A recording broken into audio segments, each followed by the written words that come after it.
I was on my way to the airport when I suddenly remembered my passport was at home. But as I stepped back inside and heard my husband's voice upstairs, I froze. I went closer, and what I heard made my hands tremble and my blood run cold. What if the man you vowed to spend forever with, the one who swore he loved you, was actually plotting your complete destruction? Because that's the moment I walked back into my house, only to discover my husband was a cold, calculating con artist. ***, my entire world shattered, not with a bang, but with a forgotten passport. I was halfway to JFK, my mind buzzing with the London conference, when a cold dread washed over me. My hands frantically searched my carry-on. Nothing. Just useless boarding passes. My passport. I'd left it on my nightstand after checking its expiration one last time. It felt catastrophic. 6 months of work, potentially derailed. I took the next exit, my mind already racing through later flights.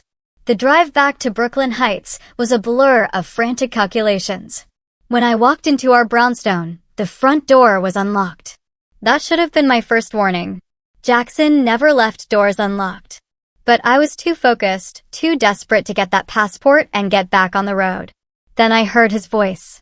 From upstairs. And the tone, it stopped me cold. He was talking to someone with a casual intimacy that made my stomach clench. Discussing property transfers, foreclosure proceedings, and how easy it had been to deceive me. I moved closer to the staircase, my legal training instinctively kicking in, overriding the impulse to scream. What I heard in those next 60 seconds, my hands started shaking, my heart turned to ice. My husband was not who I thought he was. Our marriage was a lie. I was standing in my own home, listening to him plan my complete destruction, all while he thought I was safely on my way to another continent. The 25-minute drive back through the Brooklyn streets I'd known my whole life felt endless. I replayed the morning in my head, desperate for signs I'd missed. Jackson had woken before me, like he often did on my travel days. He'd been in the kitchen, making French toast with cinnamon, my favorite. My coffee was already brewed, poured into my travel mug. He'd kiss me goodbye, his hand resting on the small of my back, telling me he'd miss me terribly for the next 5 days. And I believed every word. Why wouldn't I? 7 years of marriage had given me no reason to doubt his sincerity, no reason to question his love. This London conference was everything. It represented years of relentless work, a massive turning point since taking over my father's company 4 years ago. As Chief Risk Officer of Thornfield Security Solutions, I was scheduled to deliver a keynote on emerging AI security threats. The invitation from the European Cybersecurity Alliance had arrived 6 months ago, and I'd poured countless hours into that presentation. This was my moment to prove myself, to show that a woman could lead in a field still dominated by men who often questioned my credentials before they even listened to my ideas. My father had started Thornfield from a small, converted warehouse in Red Hook. When he died suddenly, I was 28, a lawyer with zero experience running a tech company. Everyone expected me to sell. Offers came flooding in days after the funeral, competitors circling like vultures, assuming my grief and inexperience would be my undoing. Instead, I'd spent 4 years transforming his modest practice into a firm protecting Fortune 500 companies. We had 40 employees, offices in 3 cities, annual revenue that would have made Dad proud. Jackson had been there through all of it. We met at a legal conference just 6 months after my father died. I was drowning in grief, overwhelmed by the responsibility. He approached me after my presentation on data protection, genuinely interested, asking intelligent questions. He was handsome, understated, with dark hair just beginning to gray at the temples and blue eyes that seemed to truly see me, not just the professional facade I'd learned to wear. Our courtship felt natural, unhurried. We spent evenings having long conversations about our dreams, our fears. He'd cook while I worked late, bringing me wine, checking in without making me feel guilty about the hours I devoted to the company. He never complained, never demanded. Instead, he supported me, encouraged me. He became the person I trusted most in the world. When he proposed in the Finger Lakes, on a dock at sunset, I said yes without hesitation. Our wedding was small, intimate, in my mother's garden in Cobble Hill. Jackson cried when he saw me walking down the aisle, and I remember thinking my heart would burst with happiness. My mother embraced him afterward, whispering that my father would have loved him, that she was grateful I'd found someone to take care of me. Jackson was particularly wonderful with my mother. She lived alone in the Cobble Hill brownstone where I grew up, the same house where my father carried her over the threshold in 1985. It was more than a house, it was 3 generations of family history, memories embedded in every room.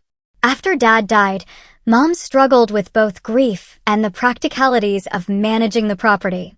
Rental units, tenant issues, repairs, rising property taxes. She found it all overwhelming.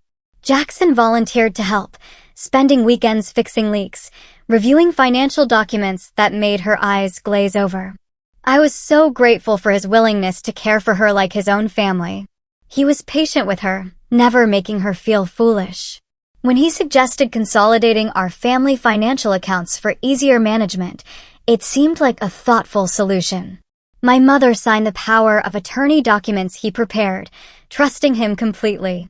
And I countersigned them without reading the fine print, too busy with a major client presentation. We were handing him the keys to everything my parents had built, and neither of us had any idea what we were doing. Now, I stood in my own foyer, my hand gripping the banister, listening to Jackson's voice drift down from his third-floor office. The tone was chillingly different. Satisfaction. Almost pleasure. As he discussed property transfers and foreclosure proceedings with someone he called sweetheart. That word made my chest tighten. He had never called me sweetheart. He used my name, sometimes honey or babe, but sweetheart belonged to someone else. I forced myself to stay absolutely still. Listen. My legal training had kicked in, overriding the primal urge to run upstairs and confront him. Gather information first. Never make accusations without evidence. These were principles that served me well in business, and now, without even thinking, I applied them to my crumbling marriage. She just left for the airport, he was saying. The stupid woman believed the London story. Each word was a physical assault, landing with devastating precision. He talked about documents being ready. My mother's house being in foreclosure by Tuesday. How I had signed everything myself and actually thanked him. My knuckles turned white against the banister. My mother's house. The brownstone. The one that held every memory of my childhood, every piece of my father's legacy. Jackson was discussing it as if it were just another asset to be liquidated. Then he uttered the words that changed everything, after all these years of pretending to love that. Frigid, controlling woman, I am finally going to get what I deserve. What we both deserve, sweetheart. Pretending. 7 years of marriage reduced to a performance. 7 years of my love met with a contempt I had been too blind to see. I stood in that foyer and felt something fundamental shift inside me. A death and a rebirth, happening simultaneously. The woman who had walked out of this house 40 minutes ago no longer existed. She had been trusting, loving, perhaps naive. The woman standing here now was entirely different. Colder. Her mind already working through the implications with the same analytical precision she applied to cybersecurity threats at work. Jackson believed I was gone. He thought he had 5 days to finalize his scheme, while I remained blissfully ignorant across an ocean. He had no idea I was 20 feet below him, listening to every word, my legal mind already cataloging evidence and constructing a strategy. My hands were shaking, but not from fear or even heartbreak. They were shaking from a rage that felt like electricity, from the sudden understanding that I had been living inside an elaborate con for 7 years. And from a cold, unwavering determination to make Jackson pay for every single lie. I needed to hear more. Every instinct screamed at me to storm upstairs, to demand answers. But my training held me. Evidence first. Understanding second. Action third. I moved closer to the staircase with deliberate care, placing each foot precisely to avoid the spots I knew would announce my presence. The third step always groaned. The loose board halfway up. 7 years of living here had taught me its language, and now that knowledge was my protection. Jackson's voice continued, perfectly clear. Our brownstone, built in 1920, carried sound in unexpected ways. What seemed like a private conversation on the third floor could be heard distinctly in the foyer. I positioned myself where the acoustics were sharpest, forcing my breathing to slow. No, don't worry, he was saying, his tone reassuring in a way that made my stomach turn. By the time she gets back, everything will be locked down. Property transfer documents are ready. Her mother's brownstone will be in foreclosure by Tuesday. The old woman doesn't even check her accounts anymore. My mother's brownstone. That house was worth nearly $2 million in the current market, but its value went far beyond money. 3 generations of my family had lived there. My grandmother had died in the upstairs bedroom. My father had proposed to my mother in the garden. I had taken my first steps on those hardwood floors. Every brick held memory. Every room contained pieces of people we had loved and lost.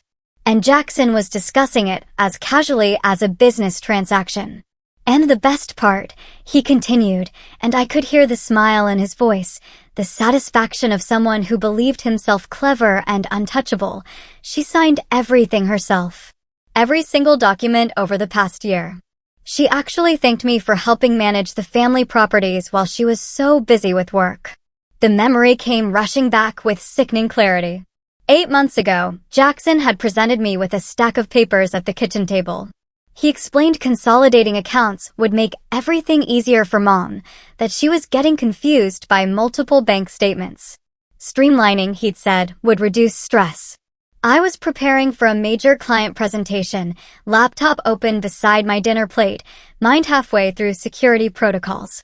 I signed where he indicated, without reading carefully, trusting him completely. Because he was my husband. Why would my husband hurt me? After all these years of pretending to love that frigid, controlling woman, Jackson said, his voice subtly changing, becoming harder, colder, I'm finally going to get what I deserve. What we both deserve, sweetheart. Sweetheart. He was talking to someone else. Someone who was not his wife. Someone who was his partner in this scheme, his co-conspirator in the destruction of my life. The betrayal doubled in that instant, multiplying into something so vast I could barely comprehend it. This wasn't just theft. It wasn't just fraud. This was an intimate violation by someone I had shared a bed with, someone I had trusted with my body, my heart, my family's legacy. I heard him laugh at something the other woman said. That genuine sound of amusement I had always believed I inspired in him during quiet evenings. The laugh I had fallen in love with. Except now I understood it had never been for me. Perhaps nothing had ever been for me. Perhaps I had been living with a stranger who wore my husband's face, who performed affection with practiced skill while feeling nothing but contempt. She'll land in London completely clueless, Jackson continued. I've already scheduled the bank appointments for tomorrow morning. The foreclosure auction is set for Tuesday afternoon. By Wednesday, we'll have control of the property and can flip it immediately. The market in Cobble Hill is insane right now. We're looking at a clean $700,000 profit after paying off the mortgage and the equity line. $700,000. That was what my mother's home was worth to him. Not the memories. Not the history. Not the fact that an elderly woman who had already lost her husband would now lose the only place she had left that felt like home. Just numbers on a balance sheet. Profit to be extracted. I know, baby. I know, he said, his voice softening with affection that made my chest physically hurt. Just a few more days and we're done. We can finally stop pretending and get out of here. Maybe somewhere warm this time. You've been talking about Costa Rica. We could do that. Buy something on the beach. The life we've been planning for all these years.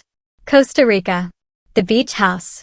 While I worked 60-hour weeks building a company, while I traveled, while I trusted him to be the stable foundation of our marriage, he had been planning an escape with another woman. Planning to steal everything and disappear, leaving me with nothing but wreckage. I should have felt devastated. I should have collapsed, broken by the magnitude of the betrayal. Instead, something else was happening inside me. Something cold, sharp, focused. The shock was transforming into clarity. The pain crystallizing into purpose. My mind began working through the implications with the same analytical precision I applied to cybersecurity threats. Jackson believed I was at the airport. He thought I was boarding a flight. That ignorance? That was a weapon. That temporary advantage? Everything. I heard him moving around upstairs, footsteps crossing the office floor. I should go, he said to the woman. I've got to meet with the attorney this afternoon to finalize the paperwork. I'll call you tonight after everything's signed. Love you, baby. Love you. He told her he loved her with the same casual ease most people said goodbye. How many times had he said those words to me, meaning absolutely nothing? How many moments of intimacy had been nothing but performance, calculation, strategic manipulation to keep me compliant and trusting? I heard the click of his phone disconnecting, then silence. He was probably reviewing documents, checking his timeline. He had no reason to suspect anything was wrong. No reason to believe his perfect scheme had just been exposed by something as mundane as a forgotten passport. I backed away from the stairs with the same careful precision I'd used to approach. The floorboard near the coat closet. The slight squeak by the door. I avoided them all, moving like a ghost through my own home until I reached the front door and eased it open just wide enough to slip through. The door closed behind me with a soft click that sounded like a gunshot on the quiet street. I walked to my car with measured steps, though every nerve in my body screamed at me to run. My hands fumbled with the keys. Twice, I tried before the door unlocked. Once inside, I sat motionless, staring at our brownstone, trying to reconcile the building I had loved with the crime scene it had just become. My phone sat in the cup holder. I picked it up, watching the screen blur as tears finally came. Not sadness. Rage. So intense they felt like they were burning my eyes. I had built a life with this man. Trusted him with everything that mattered. Believed in our future with a faith that now seemed impossibly naive. But crying wouldn't help. Falling apart wouldn't protect my mother, save her home, or recover what had been stolen. I needed to think clearly. Move strategically. Become someone Jackson had never anticipated. The woman who had driven away from this house 40 minutes ago would have confronted him, demanded explanations, probably believed his lies. That woman was gone. The woman in this car now understood she was at war. And the first rule of war is, never let your enemy know you're coming. I started the engine, pulling away from the curb, forcing myself to drive at a normal speed, even though every instinct screamed to floor the accelerator. My hands gripped the steering wheel so tightly my fingers ached, but the physical pain helped ground me, kept me focused on what needed to happen next. Jackson believed I was at the airport, going through security, boarding a plane that would carry me across the Atlantic, leaving him free. That belief was my only advantage. I had to protect it. I couldn't go home. Couldn't contact him. Couldn't do anything to alert him that his timeline had been shattered by a forgotten passport. I drove through Brooklyn with no clear destination at first, just moving. Putting distance between myself and the life that had revealed itself to be a carefully staged performance. My phone sat in the cup holder, and I kept glancing at it, half expecting him to call, to somehow know. But the screen remained dark. He had no reason to suspect. In his mind, I was already gone. After 10 minutes of autopilot, I pulled into a coffee shop parking lot in Park Slope, 3 neighborhoods away. Somewhere Jackson would never think to look. The shop was quiet, a few customers lost in laptops or books. I chose a booth in the back where I could see the entrance but remain hidden. My hands still shook as I pulled out my phone. I needed help. But I needed to be strategic about who I contacted. The wrong move now could destroy everything. I took several deep breaths. Years of managing crisis at work had taught me, panic is the enemy of effective action. Asterisk assessment first. Strategy second. Implementation third. Asterisk the first call went to Diana, my executive assistant. She answered on the second ring, her voice efficient. Mia, you should be boarding soon. Is everything okay? I need you to do something for me, I said, keeping my voice as steady as possible. And I need you not to ask questions right now. Can you do that? A brief pause. I could almost hear her recalculating. Diana had worked for me for 6 years. She knew when something was genuinely wrong. Of course. What do you need? Call the conference organizers in London. Tell them I've had a family emergency and cannot attend. Then I need you to cover for me at the office. If anyone asks where I am, tell them I'm at the conference as scheduled. Unreachable except by email. Another pause, longer this time. Mia, what's going on? Are you safe? That simple question nearly shattered the composure I was desperately trying to maintain. Diana wasn't just an employee, she was a friend. Someone who noticed my stress, brought me coffee, covered for me. The concern in her voice made tears prick my eyes, but I forced them back. I'm safe, I managed. I promise I'll explain everything soon. But right now, I need you to trust me and do exactly what I'm asking. You're in London, Diana said quietly. Got it, Mia. Whatever's happening, I've got your back. I ended the call before my voice could break. One step completed. Now for the harder part. Vanessa had been my college roommate. The person who saw me through my father's death, through those terrifying early months of running Thornfield when I had no idea what I was doing. After graduation, she became a forensic accountant, tracking hidden assets, uncovering financial fraud for law firms and private clients. We still met for dinner once a month. If anyone could help me understand Jackson's scope, it was Vanessa. She answered on the first ring. Mia, I thought you were flying to London today? I need your help, I said. This time, I couldn't keep the tremor out of my voice. And I need absolute confidentiality. Can you come to Brooklyn right now? What's wrong? You sound strange. Please, Vanessa, I can't explain over the phone. Can you come? I'm in my office in Manhattan. I can be there in 30 minutes. Where? I gave her the coffee shop's address and hung up. Then I ordered a coffee I had no intention of drinking, just to justify occupying the booth. The barista was young, probably a college student.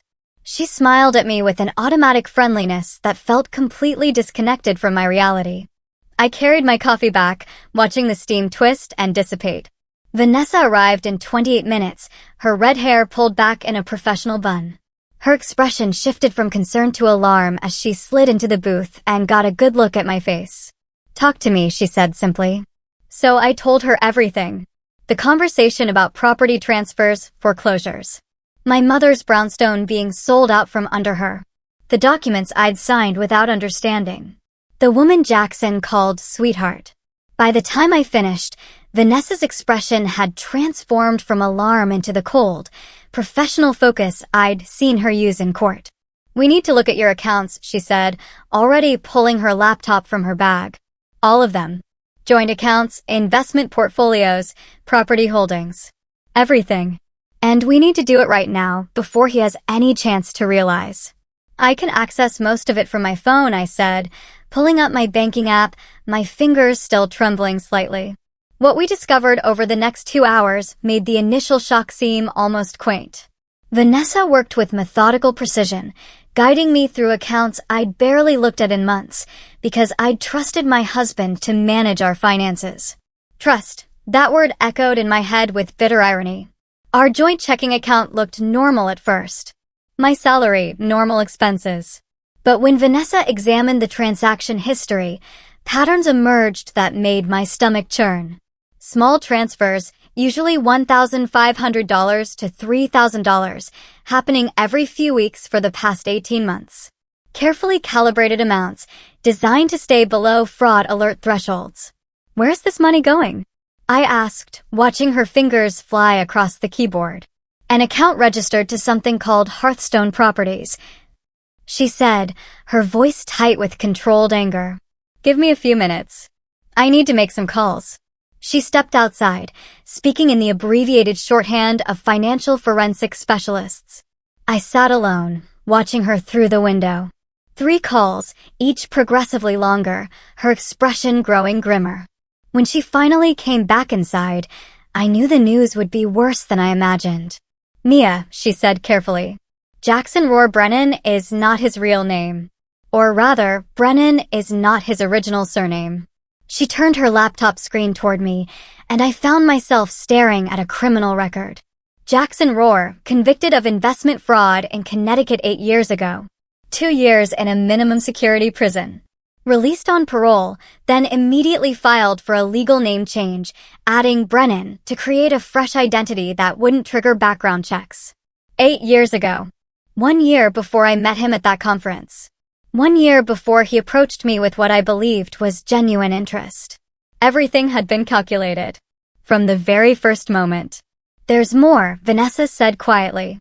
She pulled up social media profiles. A woman named Sienna Hartley, 26, blonde and beautiful, her Instagram filled with luxury vacations and designer purchases.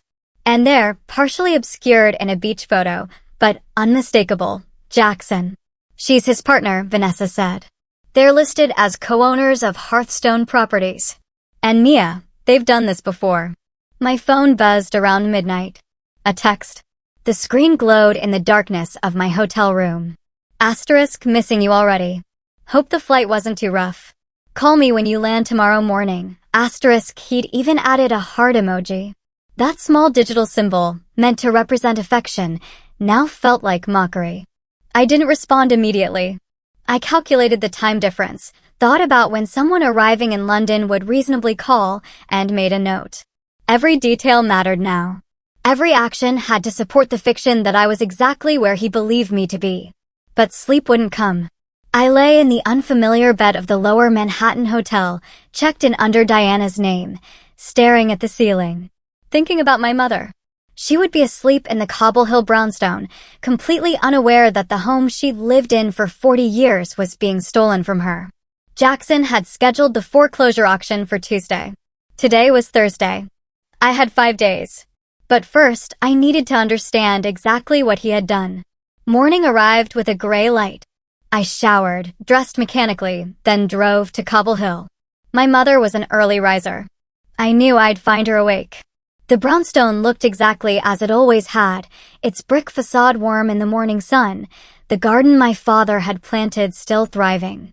I sat in my car for several minutes, gathering courage for a conversation I desperately did not want to have. How do you tell your mother that the man she trusted, the man who fixed her leaking faucets, reviewed her bank statements, treated her with such kindness, had been systematically robbing her? She answered the door in her bathrobe, surprise and pleasure crossing her face. Mia, sweetheart, what are you doing here? I thought you were flying to London yesterday. Change of plans, Mom. Can I come in? She stepped aside, already moving toward the kitchen to make coffee. That automatic hospitality, ingrained since childhood. I followed her through rooms filled with furniture that had witnessed 3 generations of family life. Past photographs, my father's face frozen in moments of happiness. To the kitchen, where sunlight streamed through windows overlooking the garden. Is everything all right? She asked, setting 2 mugs on the counter. You look tired. I need to ask you something, and I need you to be completely honest with me. Can you show me any paperwork Jackson has given you recently? Anything related to the house or your bank accounts? Her expression shifted from pleasant concern to confusion. What's this about, Mia? Please, Mom, just show me what you have. She disappeared into the small office off the living room, the space my father had used for finances. She returned with a folder of documents I'd never seen. I spread them across the kitchen table. My stomach dropped as I read page after page of legal paperwork my mother had signed without understanding.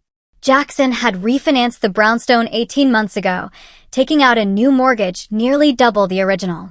He'd also opened a home equity line of credit for an additional $200,000. The documents were sophisticated, filled with legal language that would have confused anyone without a background in real estate law. Jackson had explained them as routine administrative updates to lower her monthly expenses, simplify financial management. You said this would make things easier, my mother said quietly, watching me read. You said the payments would go down. I never said that, Mom. Jackson said that. But he signed right here. She pointed to a signature line. My own name. Close enough to pass casual inspection, but not quite right in the details. The forgery was good. Professional. The work of someone who had practiced. When did he have you sign these? I asked, keeping my voice as steady as possible. About 1.5 years ago. He brought them by one afternoon when you were traveling for work. He said you had already reviewed everything and approved it, that he just needed my signature to finalize the paperwork. I trusted him, Mia. He's your husband. Why wouldn't I trust him? I pulled up my banking app, accessing my mother's accounts with the information she'd given me years ago for emergencies. What I found made the room tilt. The refinancing had generated over $300,000 in cash. Money that should have been deposited into her account. Instead, it had vanished into accounts registered to Hearthstone Properties, the shell company Vanessa had identified. The monthly mortgage payments hadn't been made in 4 months. Late fees and penalties had accumulated.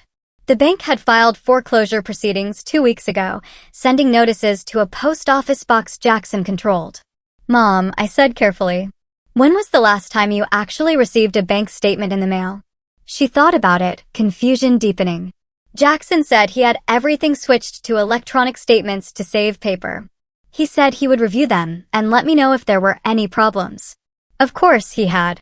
He'd intercepted every piece of communication that might have alerted her. She had been living in her home, completely unaware she was about to lose it. "Your house is in foreclosure," I told her, the words like stones in my mouth. "The auction is scheduled for Tuesday." The color drained from her face.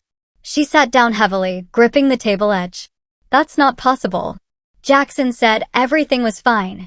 He said the new mortgage made everything easier. "Jackson has been stealing from you, Mom. From both of us. And I'm going to stop him. But I need you to trust me now and not contact him about any of this. Can you do that?" She nodded slowly, tears tracking down her face. Rage burned through me with renewed intensity. This wasn't just about money or property. This was about destroying an elderly woman's sense of security. About taking advantage of her grief and vulnerability. About violating the trust she'd extended to someone she believed was family. I spent the next 2 hours with my mother, going through every document, photographing everything. Then I called Vanessa, giving her the information to trace the money and document the fraud. My mother sat in silence, occasionally wiping tears, struggling to process the reality that the man who'd seemed so helpful had been systematically robbing her. "I should have paid more attention," she said finally. "I should have asked more questions." "This is not your fault, Mom. Jackson is a professional. This is what he does. He targets people who are vulnerable and trusting, and he manipulates them so skillfully they never see it coming." But even as I said those words, I felt the weight of my own guilt. I had brought Jackson into our lives. I had vouched for him, trusted him, given him access to everything that mattered. If anyone should have seen through his performance, it should have been me. That afternoon, I drove to Martin's office downtown. He was Thornfield's corporate attorney, had been since my father started the company. I'd called ahead, told him I needed to see him urgently, privately. I couldn't risk being seen at Thornfield's offices. Martin's office, on the 42nd floor overlooking the East River, exuded competence and success. He met me in a private conference room, his expression grave, as I laid out everything Vanessa had discovered about Jackson's true identity and the scope of his fraud. "I need to know if the company is vulnerable," I told him, spreading documents across the table. "If he's been stealing from me personally and my mother, what's to stop him from going after Thornfield?" Martin reviewed the papers with increasing alarm, his expression darkening as he recognized the sophistication of the forgeries. "These are good," he said quietly. "Really good. Someone with inside knowledge of how your corporate paperwork is structured created these." He pulled up digital files on his laptop, comparing the forged documents to legitimate ones. The similarities were disturbing. Jackson had somehow gained access to corporate templates, authorization forms, insurance documents that should have been completely secure. If he presents these to the right people at the right time, Martin explained, he could potentially freeze company assets pending resolution of ownership questions. He could make a claim against the business in a divorce proceeding. He might even be able to position himself as having a stake in the company through some of these forged authorizations. My father's legacy. Everything I had built over 4 years of relentless work. All of it vulnerable because I had trusted the wrong person. "What do we do?" I asked. "We file protective orders immediately. Emergency injunctions preventing any transfer of corporate assets or ownership claims. I'll have them drafted and filed within 2 hours." I left Martin's office feeling slightly less powerless, but no less angry. Jackson hadn't just targeted me. He had targeted everything and everyone I cared about. My mother. My company. My father's legacy. That evening, back in my hotel room, I did something I had been avoiding. I called Jackson.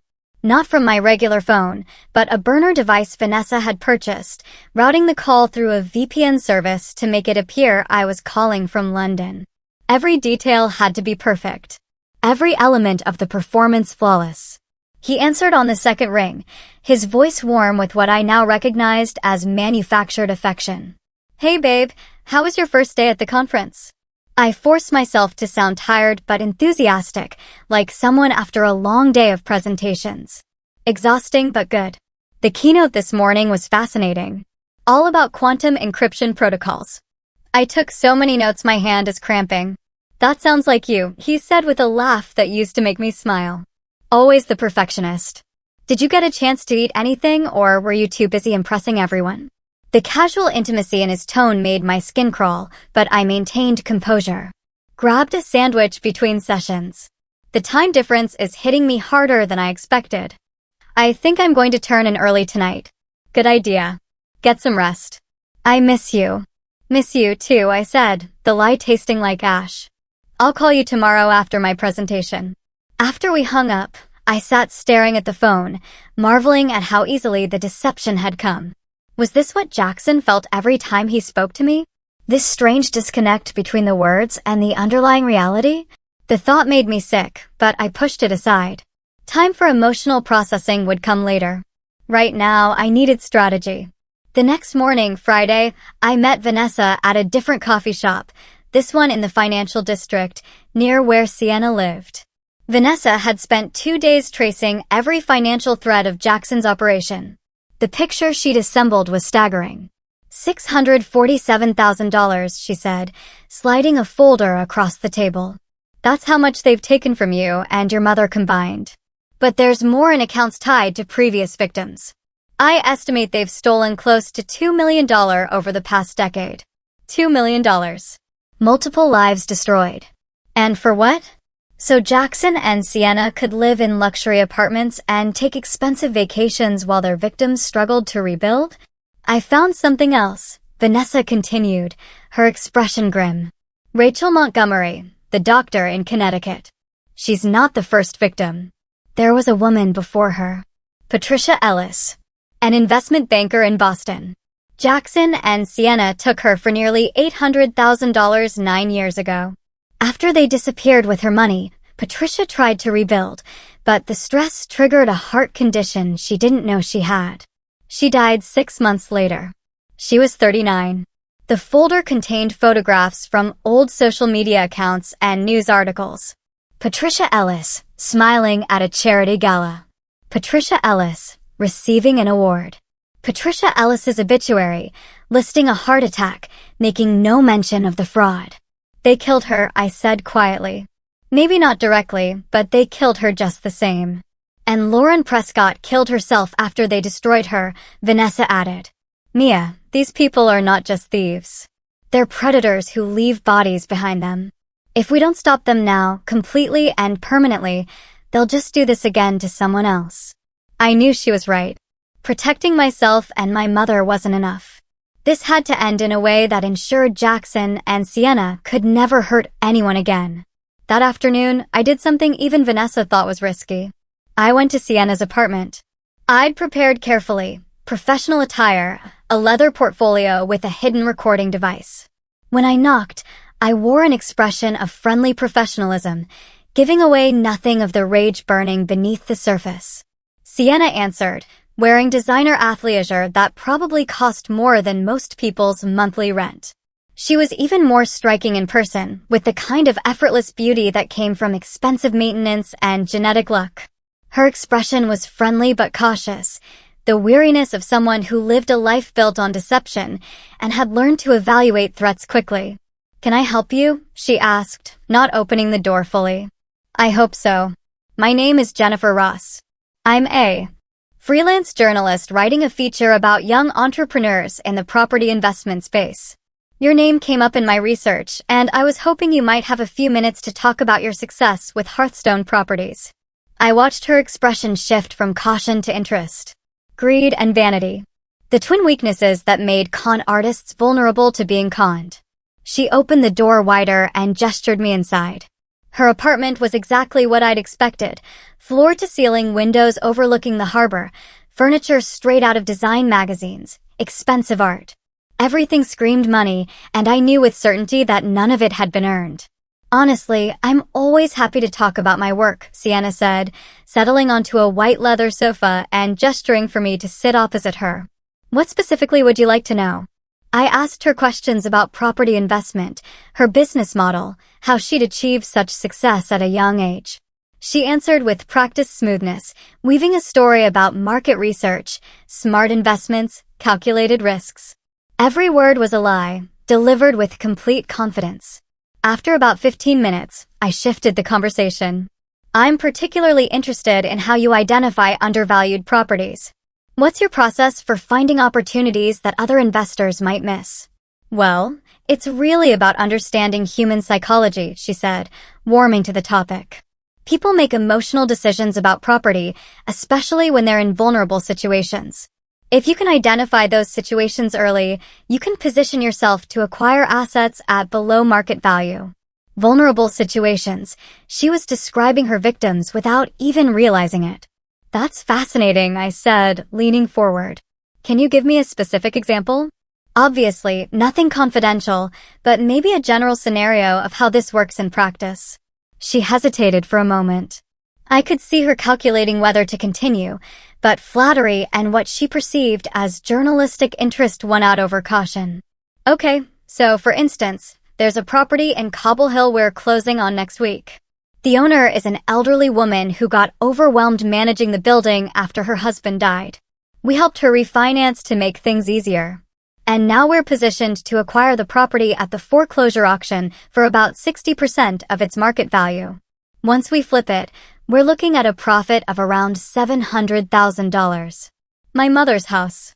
She was sitting in her luxury apartment, discussing the theft of my mother's home with the casual indifference of someone describing a routine business transaction. The recording device in my portfolio captured every word. That's impressive, I said, keeping my voice neutral despite the fury building in my chest. And you do this with a partner, correct? Jackson Brennan.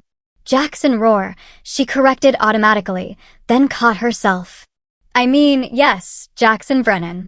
We've been working together for years. I pulled out my phone and opened it to a photograph. Not of Sienna and Jackson, but of Patricia Ellis and Lauren Prescott. The two victims whose lives had ended because of what Jackson and Sienna had done. Do you recognize these women? I asked, holding the phone where she could see the screen. Her face went pale. Who are you? My name is not Jennifer Ross. It's Mia Thornfield. And that property in Cobble Hill you're planning to steal? That's my mother's house. The one you and Jackson have been systematically robbing while he pretended to be my husband. She stood up quickly, backing toward the door. I think you need to leave. These women are dead, I continued, my voice calm despite the emotions churning inside me. Patricia Ellis and Lauren Prescott. Dead because of what you and Jackson did. How many others, Sienna? How many lives have you destroyed? Get out of my apartment, she said, her voice rising. Get out or I'm calling the police. Please do, I said, standing but not moving toward the door. I'd love to explain to the police exactly what you and Jackson have been doing. I have documentation of everything. Bank records, forged documents, evidence of your previous victims. I've spent the last 3 days building a case that will put both of you in prison for a very long time. Her hand was on her phone, but she hadn't dialed yet. I could see her mind working, trying to calculate her options and finding them all closed off. Or, I continued, you could cooperate. Tell me everything. Every detail of your operation, every account where you've hidden money, every victim you've targeted. Do that, and maybe I'll mention your cooperation when I speak to the district attorney. She stared at me for a long moment, and I saw the exact instant when her survival instinct overrode her loyalty to Jackson. I want a lawyer, she said. And I want immunity. Then you better have something worth trading, I replied. Sienna sat back down on her white leather sofa, but the confident posture from earlier had vanished. Her shoulders were tight, hands clasped in her lap. I could see her mind working through rapidly unfavorable outcomes. She was cornered, and she knew it. I need to make a call, she said finally, her voice lacking its earlier smoothness. Go ahead, I replied, settling back into my chair, my portfolio still recording every word. But understand that the clock is ticking. Jackson is planning to execute your scheme tomorrow morning. Once he does that, you're both going down together. But if you cooperate with me now, before he makes his move, you might have something to bargain with. She picked up her phone but didn't dial immediately. She stared at the screen as if it might provide answers. When she finally spoke, her voice was quiet. How long have you known? 5 days. I came home for my passport and heard Jackson on the phone with you, discussing how stupid I was and how easy it had been to fool me. I've spent every moment since then building a case against both of you. She looked up at me, and for the first time, I saw something other than calculation. Fear. Genuine. Undisguised. He said you were in London. That's what he believes. That's what everyone believes, except the people helping me build the case against him. Against both of you. I want a deal, she said abruptly. Full immunity in exchange for everything I know. That's not my decision to make. But I can tell you that the district attorney will be a lot more interested in talking to you if you provide information before Jackson executes tomorrow morning than after. Right now, you're co-conspirators. But if you flip on him first, you become a witness instead of just another defendant. She made her call then, to a lawyer whose name I didn't recognize, speaking in hushed tones. The conversation lasted several minutes. When she hung up, some of the fear had been replaced by a harder expression. She'd made a decision. My attorney says I should not talk to you without him present, and without a formal agreement from the district attorney's office. Smart lawyer, I said, standing and collecting my portfolio. You should listen to him. But understand something, Sienna. Every hour you wait is an hour Jackson gets closer to executing. And once he does that, your value as a cooperating witness drops significantly. Think about whether you want to go down with him or save yourself. I walked toward the door, then paused and turned back. Patricia Ellis and Lauren Prescott. Those women are dead because of what you and Jackson did. You can't bring them back. But you can make sure there are no more victims after me. That has to mean something, even to someone like you. I left her apartment and returned to my car, where Vanessa was waiting. She had been monitoring the recording remotely, and her expression was grim. She's going to flip, Vanessa said. I could hear it in her voice. She's more afraid of prison than she is loyal to Jackson. Good. Let her be afraid. Fear makes people tell the truth. Sunday evening arrived, heavy with the weight of everything that was about to happen. I sat in my hotel room and composed a text message to Jackson, routing it through the VPN to make it appear from London. Simple. Ordinary. Exactly what he'd expect. Asterisk flight boarding soon. Should land around 8 a.m. your time. Can't wait to see you. Asterisk his response came within seconds. Asterisk can't wait to see you too. I've missed you so much. Safe flight, babe. Asterisk I stared at those words for a long time. How easily lies could be dressed up as affection. How skilled Jackson was at performing emotions he didn't feel. Then I turned off the phone and tried to sleep, knowing that tomorrow would require every ounce of strength and clarity I could summon. Monday morning came with gray clouds threatening rain. I woke at 5, showered, and dressed in the navy suit my father had once complimented. The one he said made me look like someone who could command respect in any room. The memory of his words steadied me as I drove through empty Brooklyn streets toward our brownstone, parking across the street where I could watch the front door without being immediately visible. Jackson emerged at 8:30, exactly on schedule. Dressed in a charcoal suit I'd bought him for our anniversary 2 years ago, carrying the leather portfolio he used for important business meetings. He looked confident. Purposeful. A man who believed himself on the verge of major success. He got into his car and pulled away. I followed at a careful distance. His first destination was the bank in Cobble Hill that held my mother's mortgage. I knew from Martin's preparation that Jackson planned to finalize the foreclosure paperwork and arrange to purchase the property through one of his shell companies.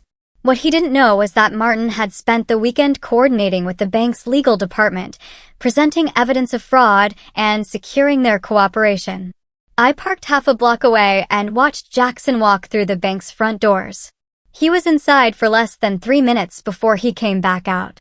Even from a distance, I could see a change in his demeanor. His confident stride was replaced by something quicker, more agitated. He was on his phone before he reached the sidewalk, his free hand gesturing sharply as he spoke.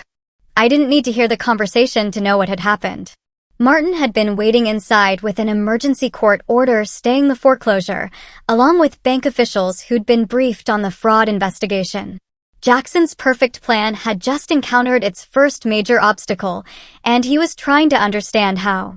He got back in his car and drove toward Manhattan. I continued following.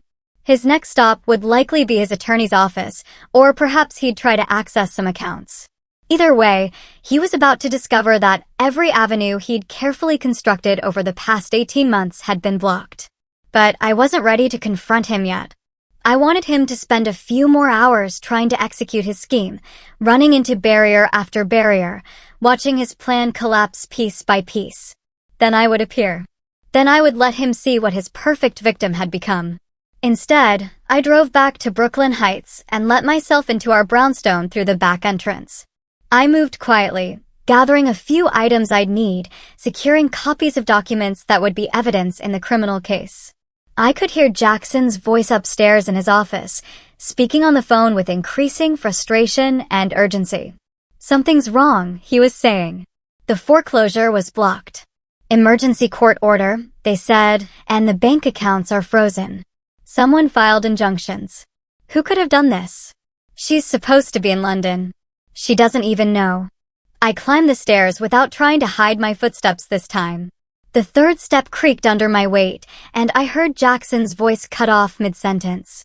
When I reached the doorway of his office, he was standing by his desk, phone still in hand, staring at me with complete incomprehension.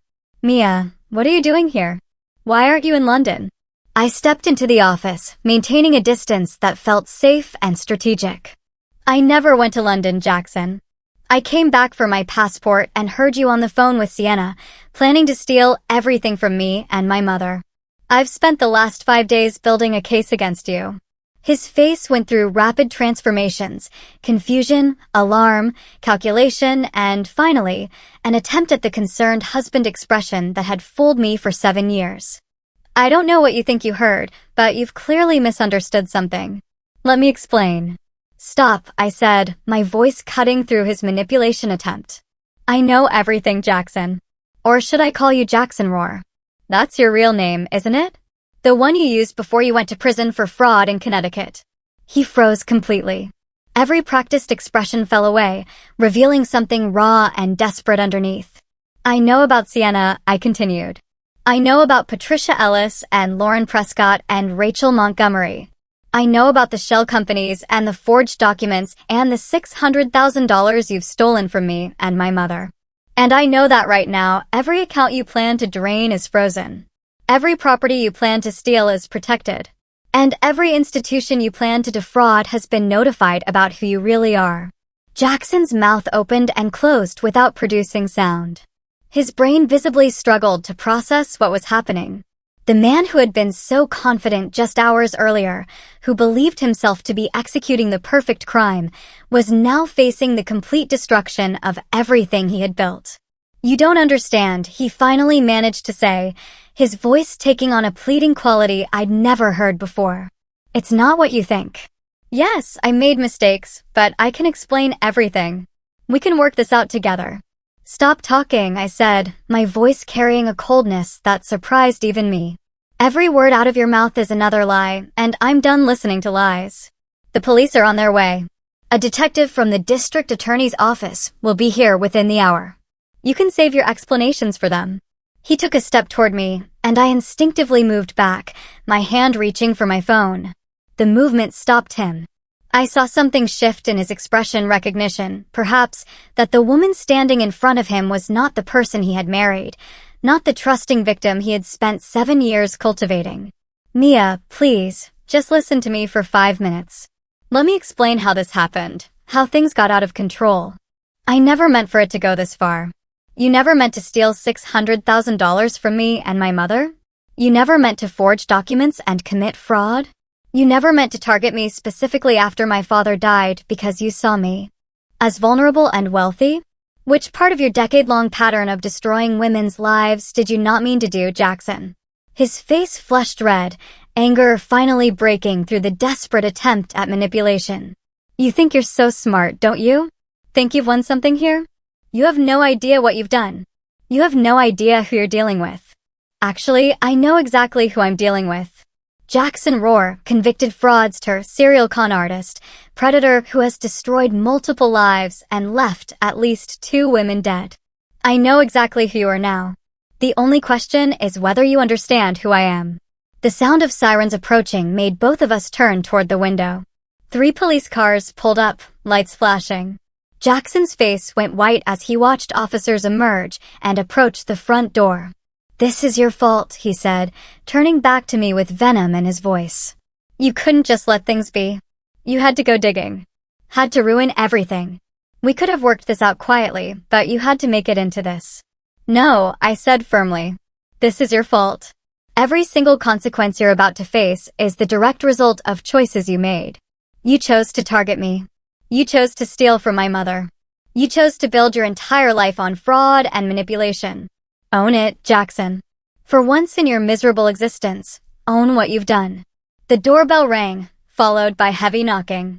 I walked past Jackson and down the stairs to let the police inside, leaving him standing alone in his office with nowhere left to run. The arrest was quick, professional. Detective Morrison from the district attorney's office read Jackson his rights, while 2 uniformed officers secured the scene and began collecting evidence. I watched from the living room as they led Jackson down the stairs in handcuffs. His expensive suit looked rumpled and wrong on him, his face a mask of barely controlled panic. As they walked him past me, he looked at me one final time. "I did love you," he said quietly. "At least in the beginning. That was real." "No, it wasn't," I replied. "And we both know it." They took him away, and I stood in the foyer of the brownstone that had been our home, feeling nothing but a strange emptiness where I thought there should be pain or triumph. Just this hollow sense of conclusion. The next morning, I sat across from Detective Morrison in a conference room at the district attorney's office. Between us lay folders containing every piece of evidence I had gathered, organized with the same meticulous attention to detail I applied to cybersecurity assessments. "This is remarkable," Detective Morrison said, reviewing the timeline I'd constructed, every transaction, every forged document, every point of contact between Jackson and his victims. "In 20 years of working fraud cases, I've never seen a victim present this level of documentation. Most people are so traumatized they can barely function, let alone conduct an investigation." "I was traumatized," I said quietly. "But I was also angry. And I know how to conduct investigations. It's part of what I do professionally. I just applied those same skills to my personal situation." He nodded, making notes. "The recorded conversation with Sienna Hartley is particularly valuable. She admitted to knowing about the scheme, to targeting you specifically, to having done this to previous victims. That's going to be extremely difficult for her attorney to explain away. She called her lawyer after I left her apartment. I assume she's trying to negotiate some kind of deal." "She is," Detective Morrison confirmed. "Her attorney reached out yesterday afternoon. She wants full immunity in exchange for testifying against Jackson, providing documentation of their entire operation, and identifying other victims we might not know about." "Are you going to give her immunity?" He leaned back in his chair. "Probably not full immunity, but we might offer a reduced sentence. The truth is, we need her testimony to make the strongest possible case against Jackson. She can describe their methodology, explain how they researched and targeted victims, provide evidence that establishes this as an ongoing criminal enterprise rather than just individual acts of fraud. That turns this from a few years in prison into potentially decades." "Good," I said simply. "I want him in prison for as long as legally possible. Not because I'm vindictive, but because every year he spends locked up is a year he can't do this to someone else." "There's something else you should know," Detective Morrison continued, pulling another folder from his briefcase. "After news of Jackson's arrest started circulating, We received calls from 3 additional women who believed they were victimized by him and Sienna. One in Pennsylvania, one in New Jersey, one in Massachusetts. The cases go back almost 12 years. We're still investigating, but the pattern is consistent with what you've documented. 12 years. More victims than even Vanessa had identified. How many lives had Jackson destroyed? How many women had trusted him the way I had, only to discover too late that everything had been a performance? I want to help them, I said. The other victims. If there's anything I can do to support their cases or help them recover, I want to do it. Detective Morrison smiled slightly. I thought you might say that. I'll make sure you're connected with the Victim Services Coordinator. In the meantime, we'll be filing formal charges later today. Multiple counts of fraud, forgery, identity theft, and conspiracy. Jackson is looking at 15 to 20 years if convicted on all counts. The preliminary hearing was held 3 weeks later in a Brooklyn courtroom that smelled of old wood and floor polish. I sat in the gallery with my mother beside me, watching as Jackson was led in, wearing an orange jumpsuit that made him look smaller, less significant than the man who had dominated my life. His attorney, a sharp-looking woman in an expensive suit, sat beside him, whispering instructions. The prosecutor laid out the case with clinical precision, describing the pattern of fraud that had begun more than a decade earlier, continuing through multiple victims across multiple states. She presented evidence of forged documents, fraudulent property transfers, stolen funds totaling well over $1 million.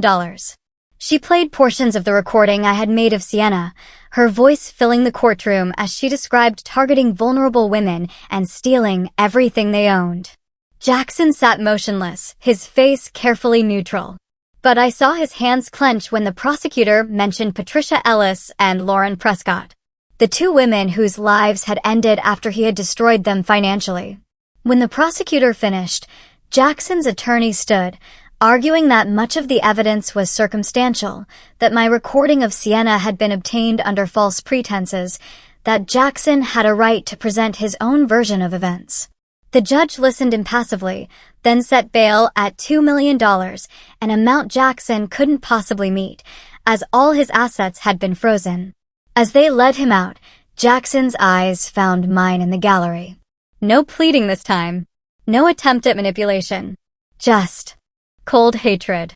It confirmed everything I had come to understand about who he really was. My mother reached over and squeezed my hand. "Your father would be proud of you," she whispered. "Not just for stopping Jackson, but for how you did it. With intelligence and strategy, instead of just emotion." I squeezed back, tears pricking my eyes for the first time since this nightmare began. "I wish Dad was here," I said quietly. "I wish he could have protected us from this." "He did protect us," my mother replied. "He raised you to be strong and smart and capable of protecting yourself. That's the greatest gift a parent can give." We left the courthouse, my mother and I, walking down the stone steps into a gray November light that felt appropriate. There was no celebration, no sense of victory, just a quiet exhaustion that came from carrying the weight of betrayal for so long and finally being allowed to set it down. "What happens now?" my mother asked as we reached the street. "Now we rebuild," I said simply. "Everything he tried to destroy, we put back together. Better and stronger than before." But even as I spoke, I knew rebuilding would be complicated. Some things, once broken, could never be fully restored to their original form. They could only be transformed into something different, something that carried the scars of what had been done. The months that followed Jackson's sentencing were filled with practical necessities, leaving little room for emotional processing. Vanessa worked with forensic accountants and law enforcement to trace the stolen funds through the maze of shell companies and offshore accounts Jackson and Sienna had created. The recovery was slow, frustrating, complicated by the fact that a significant portion of the money had been spent on Sienna's luxury lifestyle and could never be reclaimed. Designer clothes, exotic vacations, they leave no assets to seize. Just receipts documenting how other people's life savings had been converted into temporary pleasures. In the end, we recovered approximately 62% of what had been stolen from me and my mother. Not everything, but enough to stabilize what Jackson had tried to destroy. I used a portion of those recovered funds to pay off my mother's brownstone completely, then worked with Martin to establish a trust that would protect the property from any future attempts at fraud or manipulation. The house that had nearly been lost was now secured in a way that gave my mother genuine peace. Thornfield Security Solutions required a different kind of rebuilding. The company itself had survived Jackson's attempt at corporate fraud intact, thanks to the emergency injunctions Martin had filed. But the public nature of the case had raised questions among some clients about whether my personal vulnerabilities indicated weaknesses in our security protocols. I spent months in meetings, explaining to executives and board members how even the most sophisticated security measures could be compromised by social engineering and manipulation. How Jackson's fraud was less about technological vulnerabilities and more about human psychology. What surprised me was that most clients found my willingness to be transparent more reassuring than troubling. I developed a presentation about the lessons I had learned from being targeted by a professional con artist, transforming my painful experience into educational content that helped security officers recognize similar threats. It became one of our most requested offerings, and Thornfield actually gained clients as a result of my public discussion of how manipulation and fraud operate in practice, rather than just in theory. But the professional rebuilding was easier than the personal recovery. I found myself unable to trust in ways that had once come naturally. Every new person I met was evaluated through a lens of suspicion I couldn't turn off. Every act of kindness was examined for hidden motives. Every relationship was tested for signs of manipulation or performance. I knew intellectually that this wasn't healthy, that Jackson had damaged something fundamental in my ability to connect. But knowing something intellectually and being able to change it emotionally are entirely different challenges. Diana noticed the change. 6 months after Jackson's sentencing, she brought me coffee one morning and closed my office door. "You need to talk to someone," she said without preamble. "A therapist? Someone who specializes in trauma." "I'm fine," I said automatically, the response I'd been giving everyone. "You're not fine, Mia. You're functioning, which is impressive given what you've been through, but functioning is not the same as healing. You've rebuilt the business, saved your mother's house, and put Jackson in prison. Now you need to rebuild yourself, and that requires help." She was right, of course. I started seeing a therapist who specialized in complex trauma and betrayal. The sessions were difficult, forcing me to examine not just what Jackson had done, but how it had changed me, altered my ability to exist in the world with any sense of security or trust. Dr. Warren didn't push me to forgive Jackson, or release my anger, or embrace vulnerability again. Instead, she helped me understand that what I had experienced was a form of psychological violence, that my wariness and suspicion were protective mechanisms that had served an important purpose, but needed to be calibrated so they didn't control my entire existence. One unexpected consequence of the case becoming public was the network of survivors who reached out to me. Women who had been targeted by similar fraud schemes, who had lost money or property or years of their lives to men who had never loved them. Some had been victimized by Jackson specifically, others by different predators who operated with the same calculated cruelty. We began meeting informally, gathering in coffee shops, sharing stories, realizing we weren't alone. Rachel Montgomery became particularly important to me during this time. She was Jackson's first known victim, the doctor in Connecticut who had lost her medical practice and nearly $400,000 before discovering the truth. Rachel had spent years blaming herself, questioning her own judgment, wondering how she could have been foolish enough to trust someone so completely. Meeting her and hearing her story helped me understand that what happened to me wasn't about my intelligence or sophistication or professional competence. It was about encountering someone whose entire skill set was built around manipulation and deception. Together, Rachel and I, and several other survivors, formed what we called the Fraud Prevention Network. We spoke at conferences about financial crimes and domestic fraud. We wrote articles for business publications about the warning signs of systematic manipulation. We lobbied for stronger legal protections for fraud victims and better support systems for people trying to rebuild after having their lives systematically dismantled. The work gave me a sense of purpose that went beyond just my own recovery. It allowed me to believe that something good could emerge from the worst experience of my life. 2 years after that Wednesday afternoon, when I forgot my passport and accidentally uncovered the truth, I stood in my new apartment in Manhattan, looking at my reflection in the bathroom mirror. The woman staring back was different. Harder in some ways. More careful. Less willing to extend trust without verification. But also stronger. More resilient. More certain of her own capabilities and judgment. I had sold the Brooklyn brownstones 6 months after Jackson's sentencing. I couldn't continue living in the space where he had performed his greatest role, where every room held memories now contaminated by the knowledge that nothing had been real. My new apartment was smaller, a 2-bedroom on the Upper West Side with large windows that filled the space with natural light.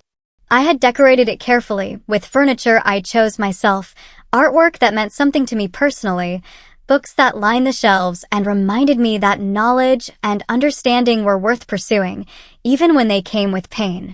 I dated occasionally, though never seriously. I went to dinner with men I met through work or was introduced to by friends. I was always cordial, sometimes even enjoyed their company. But I never allowed anyone to get truly close, never let down the walls I had built to protect myself from being vulnerable again. Some people told me I was being too careful, that I needed to learn to trust again or I would spend the rest of my life alone. But I disagreed. I wasn't being overly careful. I was being appropriately cautious. I had learned what human beings were capable of when given access to your trust and resources, and I had no intention of forgetting those lessons. My mother worried about me, though she tried to hide it. She would visit my apartment and comment on how quiet it was, how empty it felt, despite the furniture and artwork. She would ask if I had met anyone interesting lately, her tone carefully casual, but her concern obvious. I would reassure her that I was fine, that I was focused on my work and my advocacy and the life I was building on my own terms. She would nod and say she understood, but I could see in her eyes that she wondered whether Jackson had stolen not just money, but also my ability to believe in genuine human connection. Perhaps he had. Or perhaps I had simply learned a truth about the world that other people were fortunate enough to avoid. Either way, the woman in the mirror was the woman I had become. Not broken, despite what others might think. Not damaged beyond repair. Simply changed in ways that could not be undone, carrying knowledge that could not be forgotten, living with a clarity about human nature that was both burden and protection. I thought about Jackson sometimes, locked in a federal prison upstate, where he would spend the next decade and a half. I wondered if he understood what he had done, if he felt remorse for the lives he had destroyed, or if he simply regretted getting caught. I suspected the latter. People like Jackson don't experience genuine remorse because they don't see other people as fully human. We were resources to be exploited, roles to be performed, obstacles to be overcome or avoided. But he had made one critical mistake. He had targeted someone who refused to be destroyed. Someone who had the resources, the intelligence, and the sheer stubborn determination to fight back. And in doing so, he had created exactly the kind of enemy he should have feared most. The woman in the mirror smiled slightly at that thought, then turned away and went back to living the life she had built from the ruins of betrayal. If this story of strategic revenge kept you captivated until the very end, hit that like button right now. My favorite part was when I stood in my foyer, listening to Jackson's phone conversation, realizing in that single moment that my entire marriage had been an elaborate lie. What was your favorite moment, and what would you have done in my place? Tell me what you think. I really want to know.